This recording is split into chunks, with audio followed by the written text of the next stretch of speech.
Often a question that I get is what happens to CBI students once they get out of prison? And that's what we're going to discuss today. Welcome to Crossroad Connection. We're speaking out for those left unheard. My name is David Scheringa. I'm the president of Crossroad Bible Institute and the host of your program. I have in the studio with me today a friend and colleague, Brian Fork, who is the executive director of 70 times 7. Welcome, Brian. Well, thank you. Thank you for having me. It's a pleasure to be here. Well, I'm delighted to have you, especially because this is a subject that's of great interest to our constituency, and probably people in general are concerned about what happens to people when they get out of prison. Yeah, a lot of what we do is education in the community, and I look back to all the years that I worked in the for-profit world, and, reentry is one of those topics that the majority of society really doesn't even think about on a daily basis unless it affects them personally. Right. They're only aware of it in terms of if they commit another crime. Yep. And also people want to keep a distance from ex-offenders, right? Yep, and a lot of people do not understand that individuals come back to the community from which they were originally living Where before the offense. Where else are they going to go? Yep. I mean, a lot of people think, well, they must go to this community or that community. They're certainly not coming back to my community. We're jumping way ahead because you and I know about this stuff because we work with it every day. But 70 times 7 is, can we call it a reentry ministry, a reentry agency? Yep. So people come out of prison, find 70 times 7. We're going to tell them how you partner with Crossroad, stuff like that. Find 70 times 7, and you will talk about it, do things with them to prepare them for reentry with jobs and all that kind of stuff. Yep. You'll become sort of a gateway to society for them. Yep. One of the ministries that we do is actually our reentry ministry, and in that area we focus on employment and mentoring for individuals who are returning to the community from jail and prison. Because when a guy gets out of prison, oftentimes they don't have a family support or a healthy social network in which to plug into. So what we do is we help them at a basic need, which is the employment, and then we provide mentoring as a way to help them navigate the trials of life. The constituency that we have, who, for example, our instructors, we have like over 5,000 instructors. They often wonder, now what happens when they leave prison? People say, do we do anything for them? And we're really excited and thrilled to be able to tell them that we work with ministries like yours. In fact, we work with over 1,000 reentry ministries throughout the country, so that wherever our students are released, that we have people on the ground that can help them and meet them. Now, of course, these all vary in terms of approach, and we need to talk about that as we're doing a pilot program together. But you see, we work so hard years with them while they're in prison and providing that Christian education. But what we learned early on is that education can go for nothing if they run into these hurdles on the outside, So it's in our best interest that guys like you really succeed, And then also we hope that our students are good candidates for you because they've been prepped, for you. But let's talk about the hurdles that ex-offenders, people that returning citizens is the term we use, that they face when they get out. Why do they need you? Well, oftentimes when a person is incarcerated for a long period of time, they really don't understand what they're going back to. In a lot of cases, they're going back to family situations that they've been living in survival mode for the time that they were gone. There may be some unresolved issues between the family and the individual who is incarcerated. Yeah. And a lot of times the individuals, while they're incarcerated, really don't recognize the tornado they're going to step into when they get out. And do they even sort of get romantic about it or idealistic about it? Yeah, sometimes I kind of laugh because sometimes we call it the returning soldier syndrome.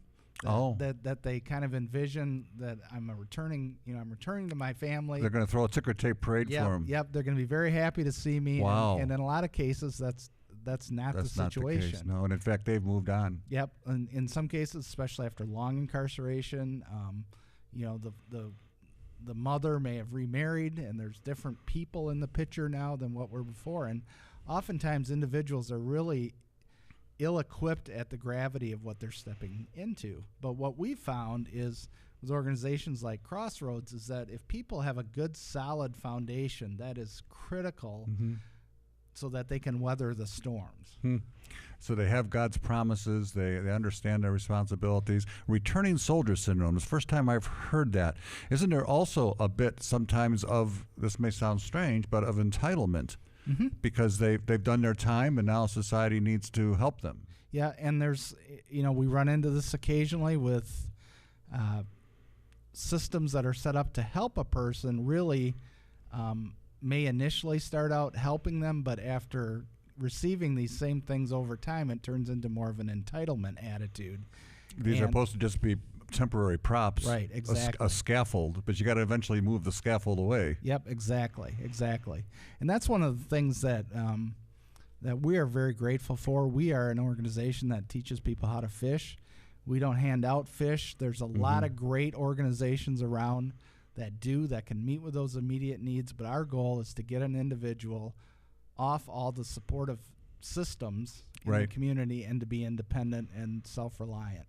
Well, that's where they need to get. Because we're concerned about that too. We want to get them off the entitlement fringes and into society. That's why we're in favor of ex-offenders voting, for example, and that's why we want them to be participating citizens and have something at stake in society and make an investment in society. Exactly. And rather than taking and so forth. And it's a difficult thing because, they have been through some tough times. Some of them have been in prison and didn't deserve it. Some were in prison longer than they deserved. Yep. Some were mistreated in prison. So it's not like we're being cold, but we're being realistic on what it's going to take for them to succeed. Yep. And, the criminal justice system says that when a person has done their time, their debt to society has been paid. And in reality, what a lot of individuals find is that's not the case. Well, the little box at the top of the employment thing, we have those in Michigan yet? Yes, we do. And they're across the country. We're part of ban the box movements in various parts of the country because wouldn't you agree that is an ongoing payment for their crime? Yes. Not that it's wrong for an employer to eventually know whether or not a person has a record, although I've never asked that question. Right. But yet, to have it on that front page, your guys must have experienced this, where they don't get an interview. No, in most cases they don't.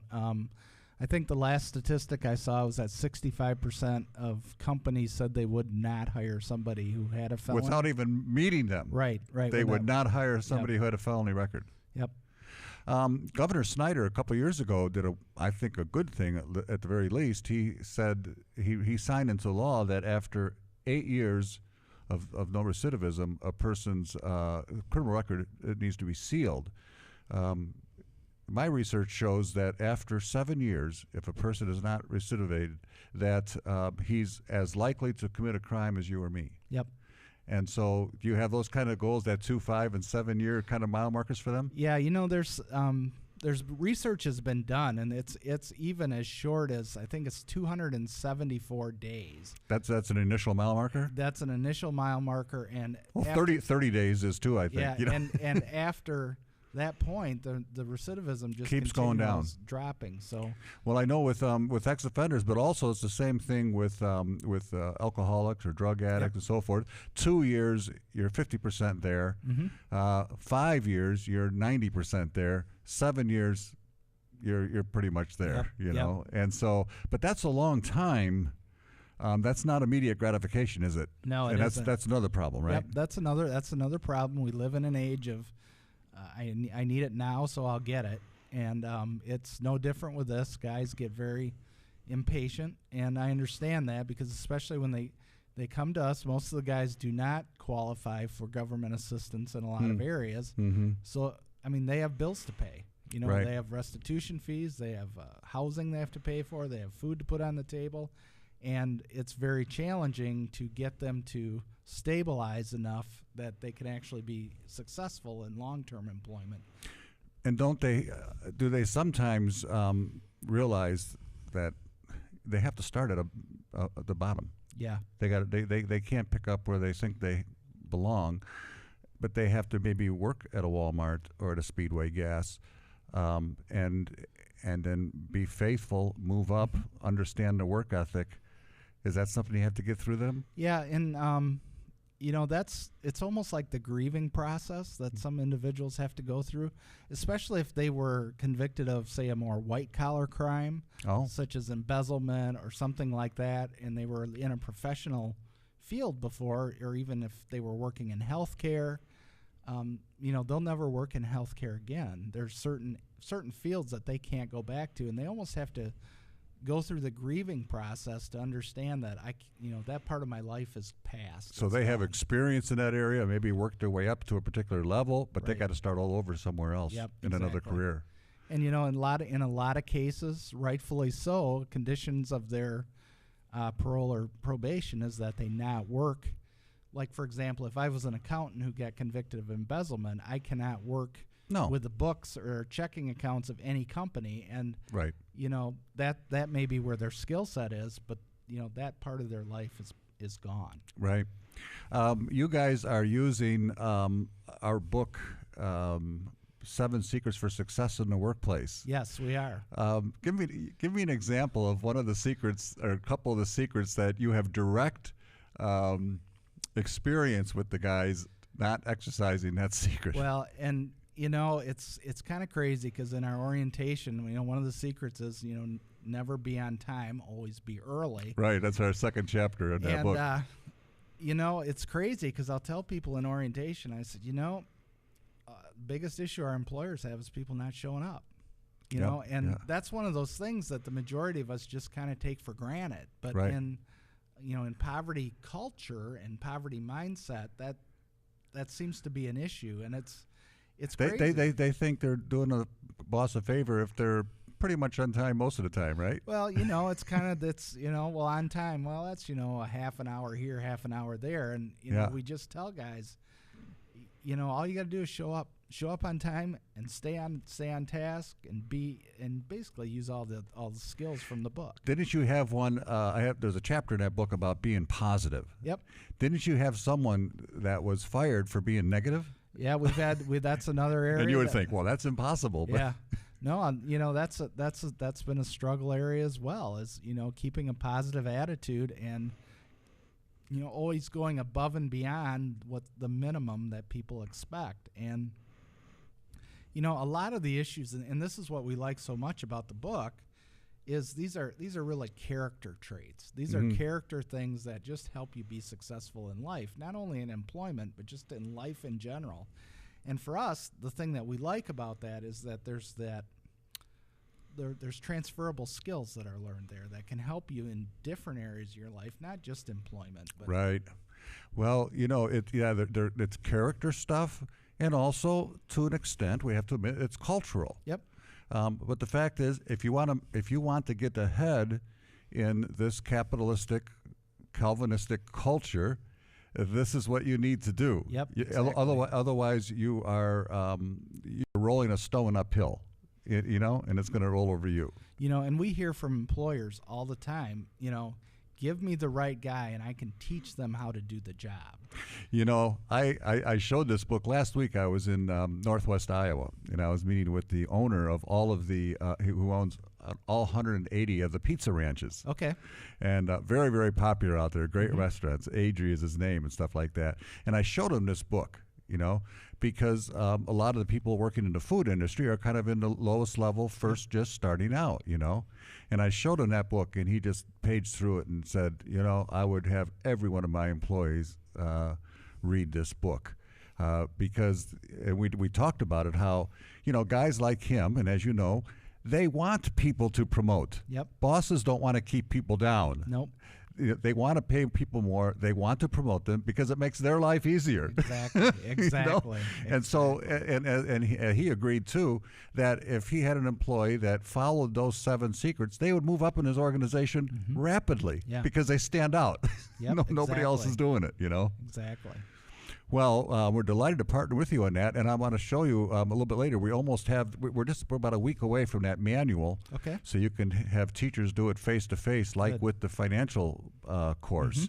And then the next one will be overcoming addictions, because that's also a big one. It's a huge barrier as well. What can people be praying about for 70 times 7, which is located in Holland, and how can they get involved? Well, I mean, we always need your prayers, because this is the devil's playground in this. I mean, this is the group of people in our communities that, are the least of these. And, they're constantly bombarded by negative thoughts, stereotypes, all these things. Bottom rung. And it's so challenging for our staff. It's challenging for our volunteers to really just be Jesus to individuals in these situations, and to let God take care of the results, and just be faithful in what we're doing. So please continue to pray for that. How can they get involved, if at all? People can get involved 3 different ways. We're always looking for mentors. If you would be willing to. Oh, that's right, because you said it was work skills and mentorship. Yep. So what does it mean to be a mentor? Well, to be a mentor is just to be a friend. You're not a therapist. You're not a coach from the point of telling people what to do. You're really just walking alongside somebody. You're their rock. You're the rock. Yeah. And, do not underestimate the impact that you can have on an individual's life. You may be the first solid person they've ever met. Yep. There's statistics about prison population. One that just about, blew me away was the fact that in Louisiana, we expect this would be the same here.